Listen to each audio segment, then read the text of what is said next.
It is that time of year, my AKAPADers. It's horror season. It's October.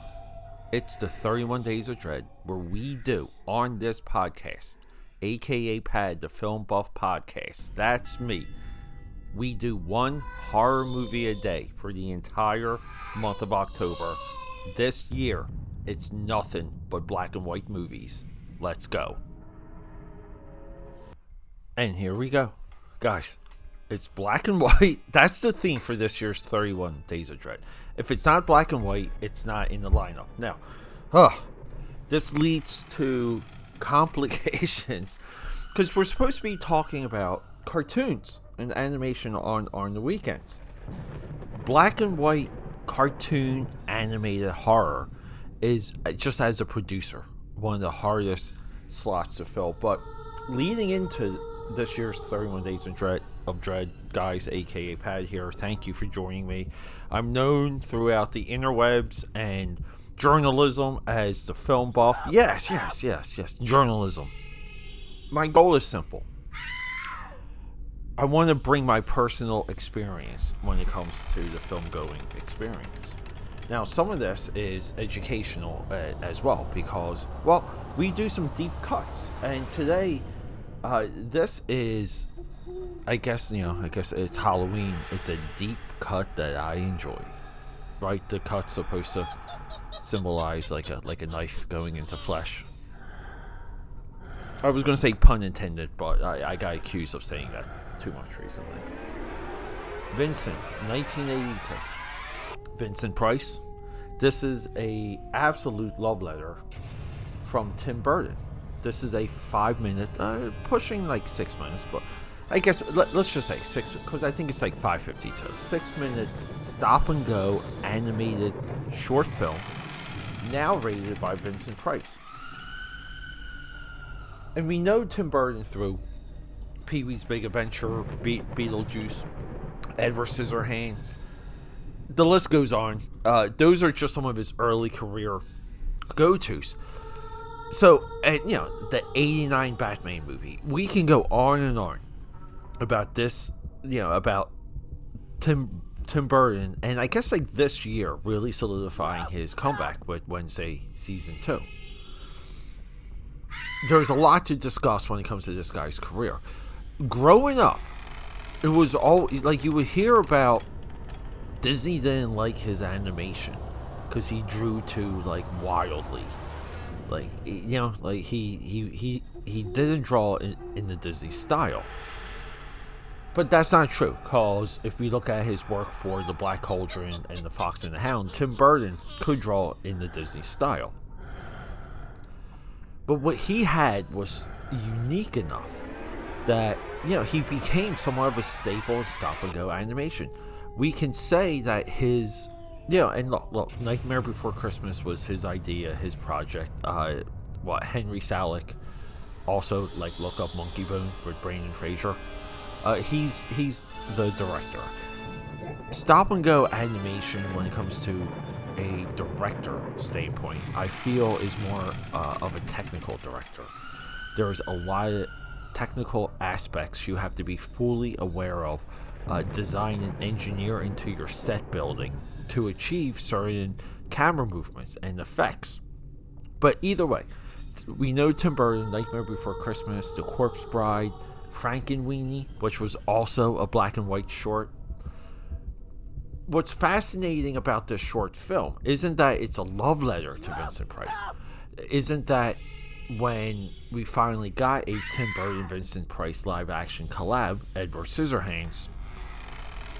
This was a young dude with the weight of Disney in back of him, given the blessing of Disney and the resources, agencies, but to get Vincent Price to narrate this, it's one of the biggest, flattering anything that someone can do to honor a individual that they grew up admiring. It would be no different than if your boy here, Peter A. DeLuca, because you guys know I am a world-class illustrator, if I did a Tim Burton comic book, but it was styled in the like in vein of Tim Burton, meaning it looks like it was drawn by Tim Burton, but it's a original story. And what's the hook here? Well, look, guys, it's very simple. Vincent is obsessed with Vincent Price. I love the opening of this. Vincent is playing a flute. We have this cat, and the animation for the cat as it walks on the wall leads to a open window. It jumps on the windowsill. That alone, just how cool that the cat looks, how well it moves.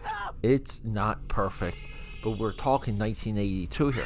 I'm not familiar with how much like space or studio space that Tim Burton had to do this, or how much of it he did on his own. A lot of times with these like short films within and this is a tradition Disney still continues to this day. We profiled other short films and they're all available on Disney Plus. This here, Vincent, you can Google this. Just Google it and watch it.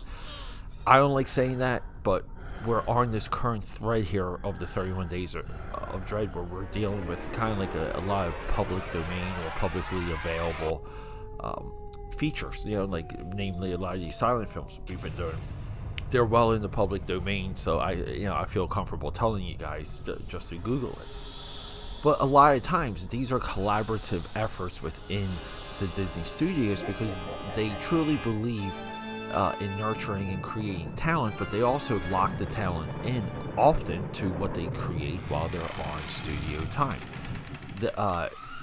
And I think it's a fair take, but a lot of times like Disney will own your sketchbook, they'll own your own ideas because it's all like they're enabling the creation. WWE shares a very similar policy. But we get this kid and he's like playing a flute, which is such an interesting way to intro the character, and it's an empty room.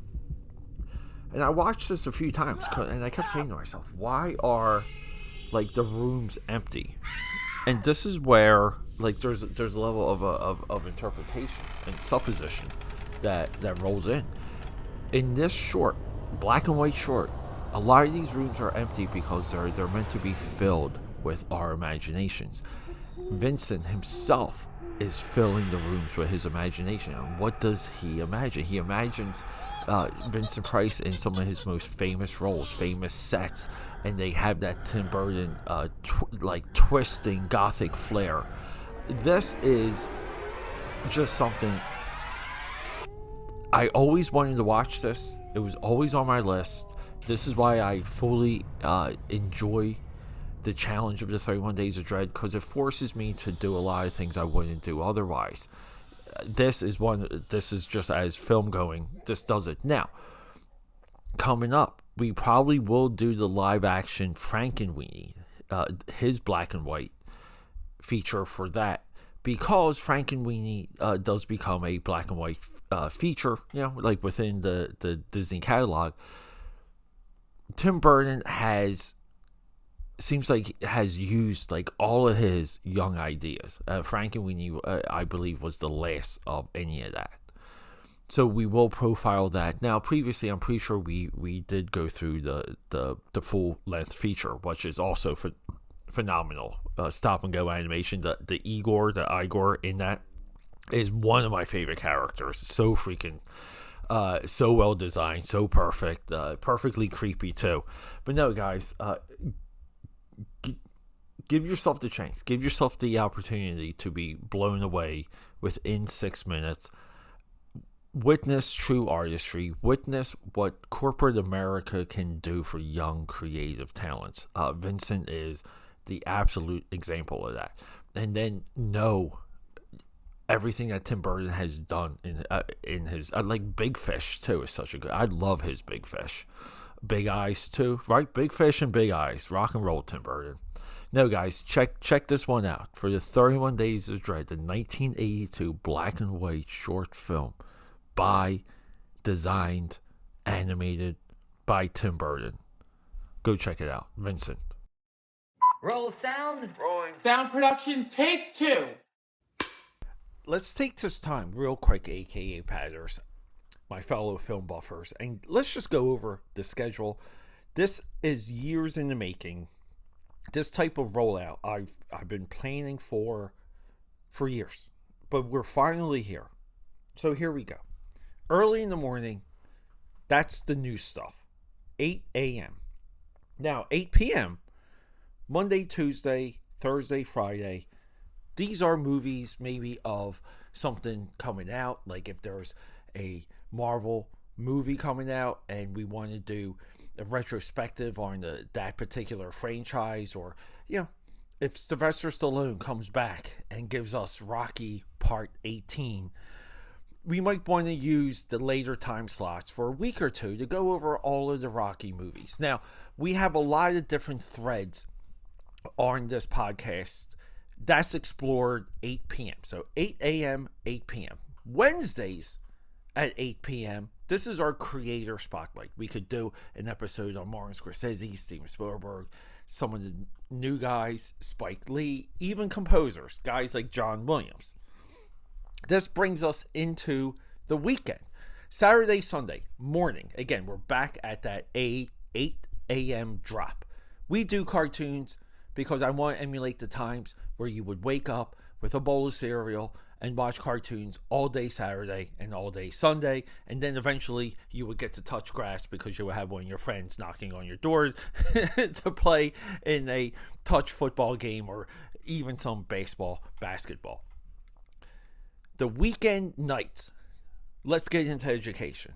8 p.m. Again, all of our drops are either 8 a.m. or 8 p.m. But the weekend nights, documentaries, and I focus on creative documentaries because I feel like a part of this film buff movement that we're all bathing in, that I'm super grateful for, is education. And some of where we're finding our facts, some of the general enjoyment, because I love documentaries, all of this is explored at 8 o'clock p.m. And trust me, there's a lot there. There's a lot out there that I didn't even know existed. And we're going to go beyond that too. We're going to get into some of the graphic art, some of the special effects, some of the makeup documentaries. There's a lot to learn, and I'm so happy to bring you the 9 p.m. because you guys know I'm an autodidact. I am self-educated. Sure, I have some certifications. Sure, I spent time at the Art Institute of Philadelphia for animation. But in large, I'm a self-educated, self-made person that's connected to the weekend 8 p.m. drops. My AKAPADers, my film buffers, I hope to see you there for all of it. I love you guys, and rock and roll. Okay, that's a wrap.